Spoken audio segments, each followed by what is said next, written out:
ফেসবুকে গেলেই এখন মনে হয় কম্পিটিশন চলছে দই বানানোর, কে কত সুন্দরভাবে দই জমাতে পারে। যখনই ফেসবুকে আসি তখনই শুধু দই বানানোর ভিডিও সামনে আসে। হ্যালো এভরিওয়ান, আসসালামু আলাইকুম সবাইকে। কেমন আছেন সবাই? আশা করি সবাই ভালো আছেন। আমিও আপনাদের দোয়ায় অনেক অনেক বেশি ভালো আছি, আলহামদুলিল্লাহ।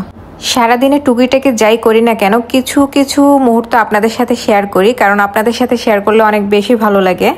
আম্মু রান্না করতে গেলে প্রায় সময় দেখি একটা প্রবলেম ফেস করে, সেটা হলো কখনো লবণ, হলুদ বা জিরা যেটাই হোক না কেন প্রায় সময় খুঁজে পায় না। তাই এই সমস্যার সমাধান করে দিলাম। একটা জারের ভিতরে সব ধরনের মশলা রেখে দিয়েছি, যখনই রান্না করতে যাবে এই জারটায় নিয়ে যেন সুন্দরভাবে রান্না করতে পারে, আর যেন খোঁজাখুঁজি না করতে হয়। আম্মুকে সব ধরনের মশলা রেডি করে দিয়ে আমি চলে এসেছি দই বানাতে। এই দইটা আমি কয়েকদিন আগেও বানিয়েছিলাম, বাসার সবাই খেতে অনেক পছন্দ করেছে।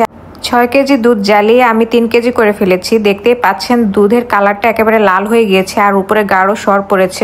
আসলে দই বানাতে গিয়ে দুধ আপনি যত বেশি জাল দিয়ে ঘন করবেন, দইয়ের টেস্টটা কিন্তু আরো দ্বিগুণ হয়ে যায়। বাসায় যদিও এখন মানুষ কম, তারপরেও বেশি করে দই বানিয়ে আমি ফ্রিজে রেখে দিব, কারণ যে পরিমাণে গরম পড়ছে এই গরমে দিয়ে যদি ফ্রিজ থেকে বের করে ঠান্ডা দই খাওয়া হয় তাহলে কিন্তু কলিজাটা ঠান্ডা হয়ে যায়। এদিক দিয়ে ছাদে চলে এলাম। দই জমানোর জন্য যে মাটির পাত্রগুলো আমি কিনেছি এগুলো সুন্দরভাবে ধুয়ে রোদে শুকাতে দিয়েছি, কারণ এই মাটির পাত্রগুলোতে অনেক বেশি ধুলাবালু আর জীবাণু থাকে। অবশ্যই দই জমানোর আগে ধুয়ে নেওয়া উচিত।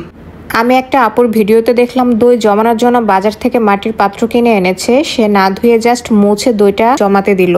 দুধটা ঠান্ডা হবার জন্য আমি রেখেছিলাম। হালকা কুসুম গরম থাকতে হবে। কুসুম গরম দুধের ভিতরে আঙুল দিয়ে আমি টেস্ট করে নিচ্ছি, আমার আঙুল যেন এই গরম সহ্য করতে পারে এরকম কুসুম গরম থাকতে হবে।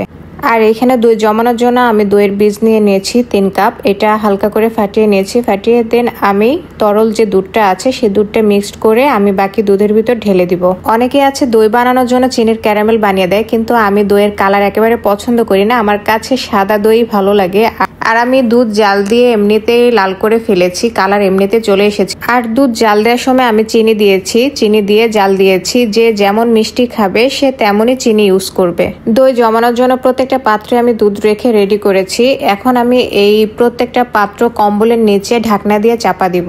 এটা আমি সন্ধ্যার দিকে রেখেছিলাম, আমি সারা রাত রেখে দিব আর সকালে দেখব আমার দই জমানোর ফাইনাল রেজাল্টটা কি আসে। প্রত্যেকটা পাত্রে দুধ রাখার পরে কিছুটা দুধ রয়ে গিয়েছিল, যার কারণে আমি চামচ দিয়ে একটু একটু করে দিয়ে দিয়েছি যেন পড়ে না যায়। প্রত্যেকটা পাত্রে আমি আলাদা করে ঢাকনা দিয়ে দিয়েছি। নিচে একটা কম্বল দিয়ে তার উপরে পাত্রগুলো রেখেছি, আর উপরে আরেকটা কম্বল দিয়ে আমি চাপা দিয়ে রাখবো সারা রাত, যেন কোনোভাবে আলো বাতাস যেতে না পারে। সকালবেলা ঘুম থেকে উঠে আমি দইয়ের কাছে চলে এসেছি চেক করার জন্য। দেখতে পাচ্ছেন কত সুন্দরভাবে দইগুলো জমেছে। প্রত্যেকটা দই অনেক সুন্দরভাবে জমেছে আর খন্ড